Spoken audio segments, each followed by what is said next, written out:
Baik anak-anakku sekalian, saya ucapkan terlebih dahulu tahiyatan minallahilaikum. Assalamualaikum warahmatullahi wabarakatuh. Waalaikumsalam warahmatullahi wabarakatuh.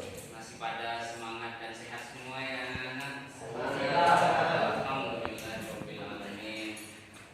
Baik anak-anakku sekalian, alhamdulillah kita bisa berjumpa kembali dalam kesempatan siang hari ini untuk melanjutkan pelajaran kita materi fikih, yang mana dalam hal ini kita akan membahas tentang bab riba ya anak-anak. Namun sebelumnya kita terlebih dahulu bertawassul kepada dalam ilmu dan besar Muhammad sallallahu alaihi wasallam kepada guru kita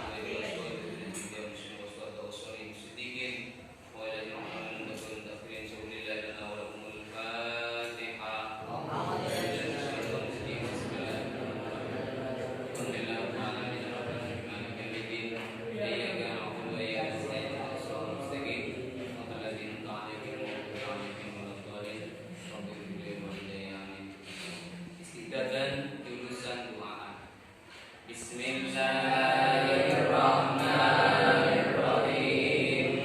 Asyhadu an la ilaha illallah wa asyhadu anna Muhammadar Rasulullah. Raditu billahi rabban wa bil islami dinan wa bi Muhammadin nabiyyan wa rasulah.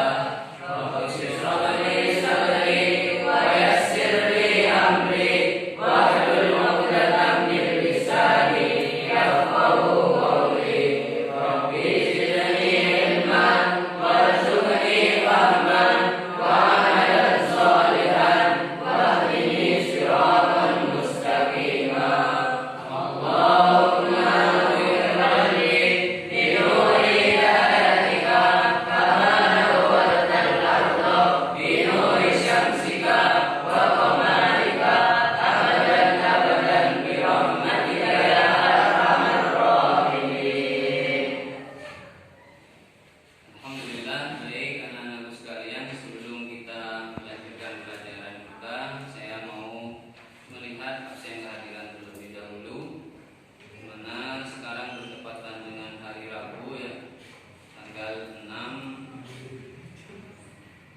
September Oktober. DJ Jalil ada ya? Ada. Abdul Latif ada? Ini dari sejumlah anak. Siapa yang dah hadir anak-anak? Siapa Mas Fakir yang dah hadir? Oh, Latif. Kemana Latif? Oh, sakit.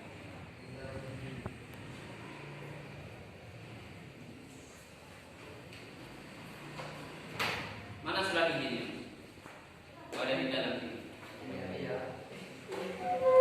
Baik anak-anakku sekalian, silakan dipersiapkan ya buku modulnya dan juga LKS-nya anak-anak. Pelajaran kita tentang fikih sekarang adalah bab riba, di mana pada bab sebelumnya kita telah membahas tentang jual beli. Masih ingat tentang jual beli? Alhamdulillah. Hukumnya jual beli apa anak-anak? Oh, hukumnya jual beli pada asalnya adalah bagus. Baik anak-anakku sekalian, kalian buka modulnya tentang bab riba pada halaman 54 ya.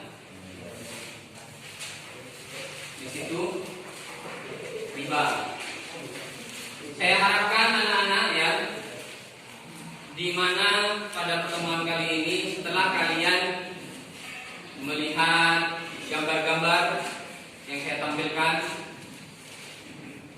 dan juga permasalahan yang saya terangkan tentang bab riba, dan selanjutnya kalian yang pertama, pembelajaran kita pada siang hari ini tujuannya adalah kalian bisa memahami definisi daripada riba dengan tepat, dan yang kedua adalah kalian dapat mengklasifikasikan dengan tepat macam-macam riba, dan juga yang ketiga kalian dapat menyebutkan dalil-dalil tentang riba dengan tepat juga.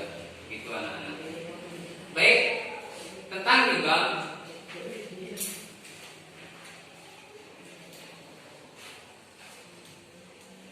saya terangkan terlebih dahulu. Riba secara bahasa adalah az-ziyadah.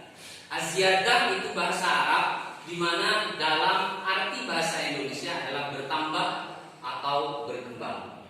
Sedangkan menurut istilah syara, yang dinamakan riba adalah akad yang terjadi dengan penukaran tertentu yang tidak diketahui sama dan tidaknya barang tersebut. Itu menurut secara syara.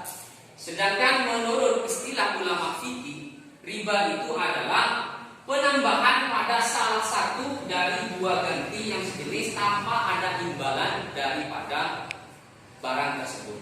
Itu menurut istilah ulama fikih. Jadi dari salah satu kedua belah pihak itu ada yang dirugikan. Seperti itu anak. Bisa dimengerti? Dimengerti. Terus macam-macam riba itu dibagi menjadi 4. Yang pertama adalah riba fadl, yang artinya fadlun itu dalam bahasa Arab itu adalah berkelebihan, di mana riba fadli itu terjadi pertukaran dua barang sejenis yang tidak sama ukuran timbangannya. Barangnya itu sama, tapi ukurannya, timbangannya tidak sama. Contohnya emas dengan emas, perak dengan perak, seperti itu. Kok bisa Pak menukar emas dengan emas, takarannya, timbangannya tidak sama? Bisa saja. Contohnya seperti ada seorang perempuan mempunyai kalung emas beratnya 1 gram, dan ada perempuan yang lain mempunyai gelang emas yang beratnya 2 gram, lebih berat gelangnya. Karena dia pengen gelang itu, atau yang punya gelang pengen kalung itu, ditukarkan. Seperti itu. Ini karena emasnya sama, timbangannya tidak sama, maka itu disebut dengan riba fadl, berlebih. Seperti itu anak. Maka di situ terjadi riba. Maka kalau agar tidak terjadi riba, itu harus sama timbangannya, takarannya, dan ukurannya. Yang kedua adalah ribayat, di mana ribayat itu terjadi ketika transaksi di suatu majelis tempat transaksi itu belum selesai akadnya, sudah pergi duluan. Seperti contoh, Mas Miftah membeli beras ke saya dengan harga 1 kilo 5.000. Lalu Mas Miftah beli ke saya sebanyak 5 kilo, maka harganya 25.000. Mas Miftah membayar, lalu dia pergi terlebih dahulu. Mas Miftah pergi sebelum beras itu saya timbang. Karena Mas Miftah itu tidak tahu ukuran timbangannya cocok apa tidak sebelum selesai takobu atau serah terima, maka itu dihukumi riba, dan itu termasuk golongan riba. Ya, namanya yadun dalam bahasa Indonesia artinya adalah tangan. Sebuah isyarat bahwasanya belum terjadi ijab qabul. Bisa dimengerti? Bisa. Alhamdulillah. Kita lanjutkan pada macam riba yang ketiga, yaitu riba nasi'ah. Di mana riba nasi'ah itu adalah tambahan yang disyaratkan dari orang yang menghutangi pada yang mengambil hutang. Ini contohnya mudah sekali. Misalkan ini Mas Anas tidak punya uang, belum dikirim sama orang tuanya, begitu. Karena tidak punya uang, maka pinjam ke temannya, Mas siapa? Agil. Meminjam uang 50.000 misalkan. tapi Mas Agil mensyaratkan, oke, kamu pinjam nih Mas Anas, tapi nanti disaluri atau dibayari 55.000 ya. Itu. Maka di sini terjadi namanya riba nasiah. Karena Mas Agil mensyaratkan untuk membayar lebih terhadap hutangnya. Seperti itu. Dan yang keempat merupakan riba yang terakhir, yaitu riba qardi. Qardun dalam bahasa Arab, artinya dalam bahasa Indonesia adalah hutang. Bagaimana terjadinya riba qardi? Riba qardi itu terjadi karena adanya proses hutang-hutang dengan syarat bunga dari yang meminjamkan. Seperti itu. Syarat bunga. Jika jatuh tempo,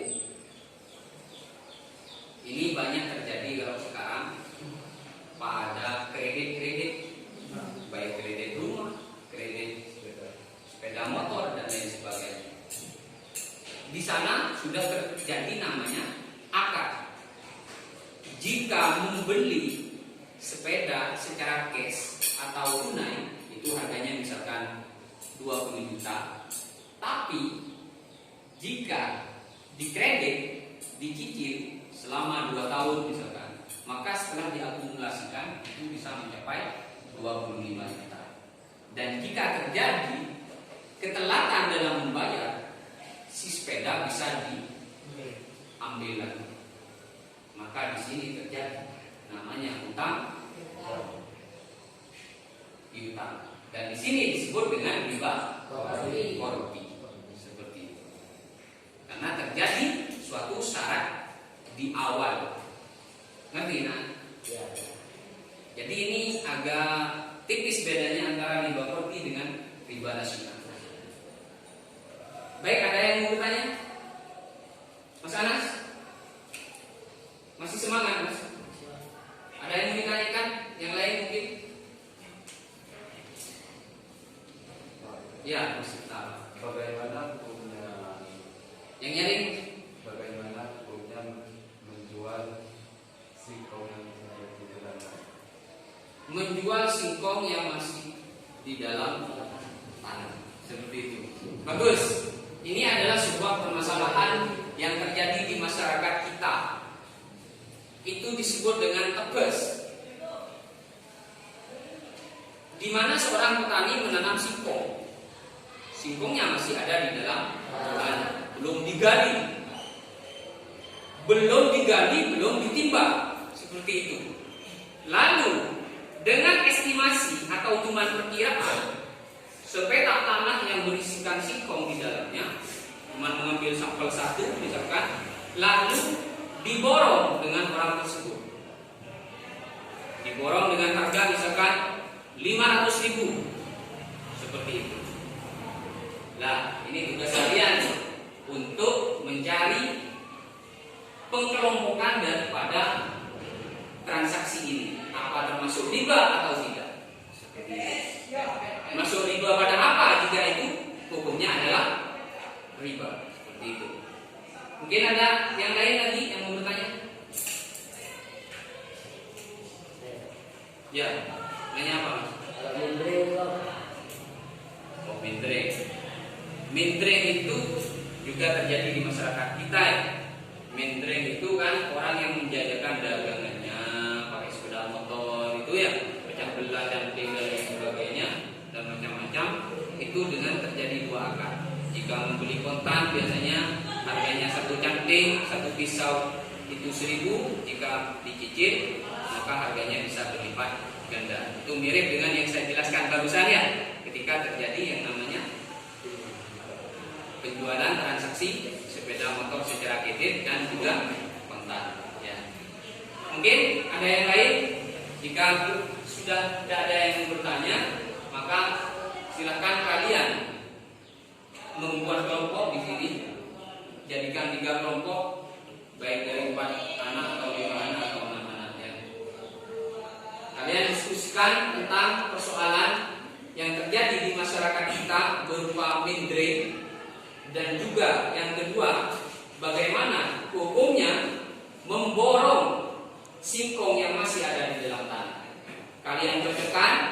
situ apa termasuk perilaku riba, dan juga jika termasuk perilaku riba digolongkan pada riba apa. Jika termasuk golongan riba itu, maka juga tulis dalil-dalilnya dari sumber-sumber manapun yang kalian punya, yaitu buku-buku modul, LKS maupun kitab-kitab yang kalian punya. Baik, silakan membentuk kelompok ya, sesuai nomor urut saja ya. Ini.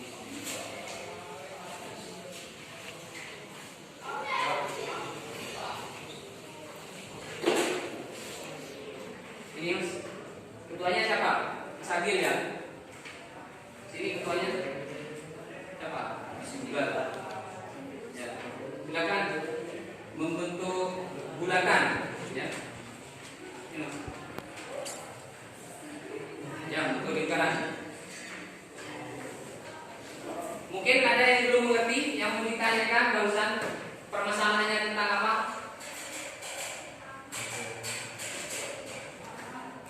Coba bisa diuraikan lagi.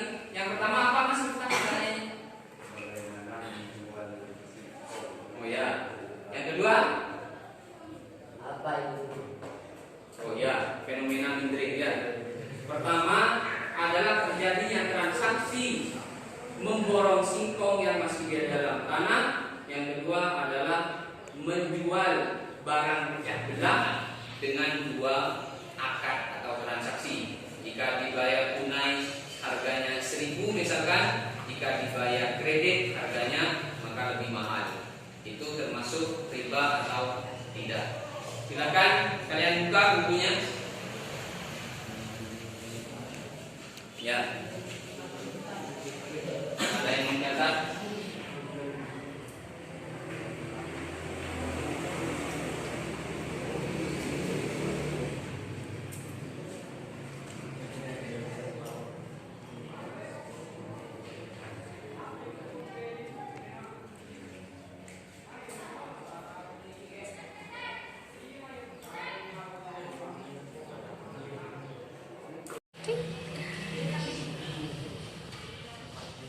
Baik, sudah selesai ya waktunya.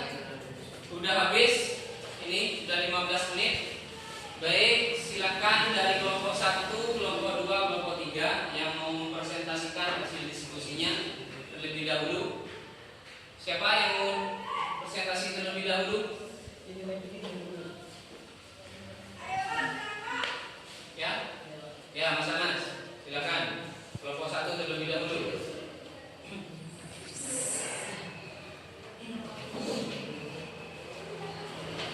Assalamualaikum warahmatullahi wabarakatuh.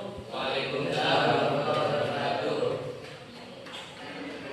Hasil yang telah disebutkan kebetulan ekonomi kelompok tersebut, kami mendiskusikan bahwa dalil keharaman riba terdapat surah Al-Imran ayat 130 yang berbunyi, ya ayyuhalladzina amanu ya ta'khudhu riba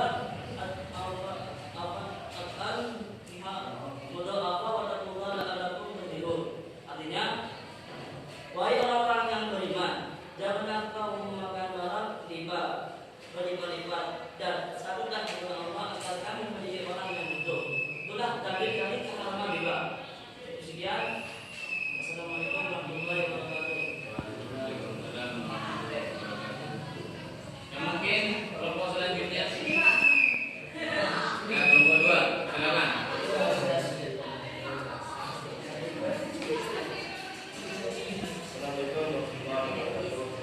Waalaikumsalam warahmatullahi wabarakatuh. Nama saya Muhammad Iqbal. Ya, nih. Hasil dari diskusi kami Sebagai sebagai berikut. Pertama terbuka pertukaran dua barang jenis yang tidak sama ukuran atau jumlahnya. Nomor 2, ya, akad yang terjadi dan terpisah dari tempat atau jenis yang diselesaikan. 3, nasihat tambahan yang disyaratkan dari orang yang menggunakan modal yang menggunakan dan menggunakan lebih karena adanya proses utang dengan syarat bunga dan dia tidak hikmah mengurangi permusuhan melindungi tentara Islam, menjauhi sifat balas bekerja, membuat rasa tolong menolong. Sekian dari saya. Sekian dari Bapak kami. Assalamualaikum warahmatullahi wabarakatuh. Waalaikumsalam warahmatullahi wabarakatuh. Ya, kelompok yang terakhir, kelompok 3. Perwakilannya siapa? Wildan. Jadi Mas. Assalamualaikum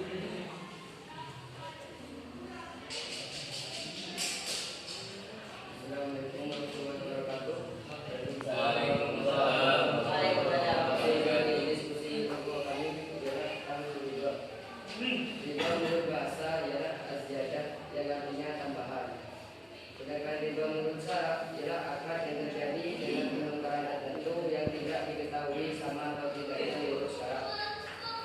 Dan menurut ulama fikih, penambahan adalah satu dari dua ganti yang sejenis tanpa ada imbalan atau ganti dari tambahan itu. Sebab-sebab diharamkan riba. 1. Karena nas Al-Quran dan hadis mengharamkan riba. 2. Menjawab kehormatan seorang muslim. 3. Mengudarkan orang miskin sehingga timbul sifat-sifat baik. Sekian dari kelompok kami. Assalamualaikum warahmatullahi wabarakatuh. Waalaikumsalam warahmatullahi wabarakatuh. Baik, silakan kembali ke tempatnya masing-masing, duduknya yang rapi lagi. Silakan rapikan lagi duduknya.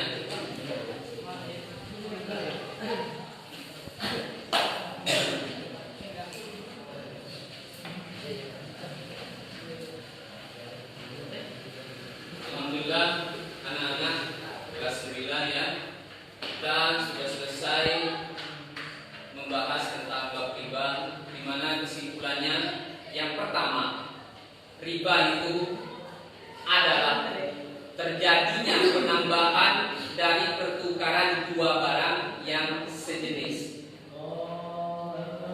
Itu dan tidak ada imbalan daripada kelebihan dari imbalan yang lain, sehingga merugikan antara salah satu pihak. Itu. Baik, karena masih ada, kita lanjutkan sebentar lagi ya. Ada dulu ya.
Baik, saya lanjutkan anak-anak.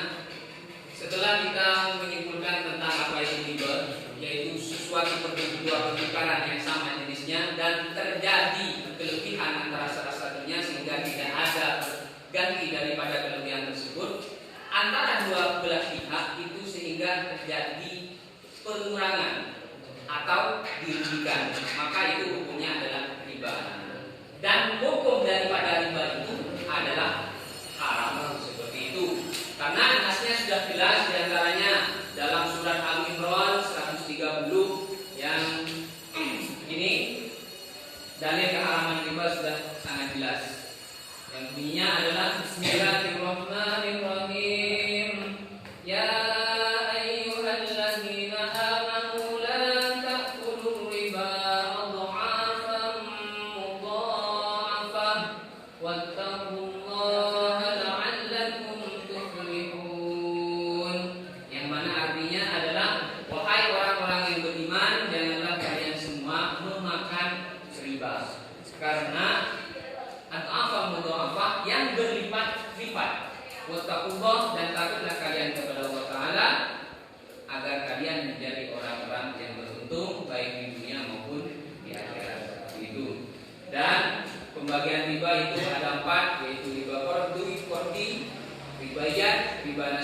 dan juga riba fadl.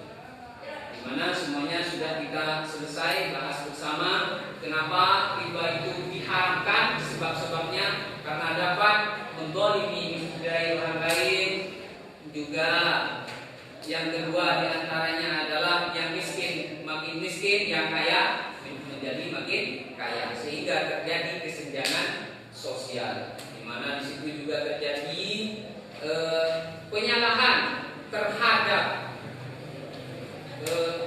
harga diri seorang muslim karena perbuatan riba.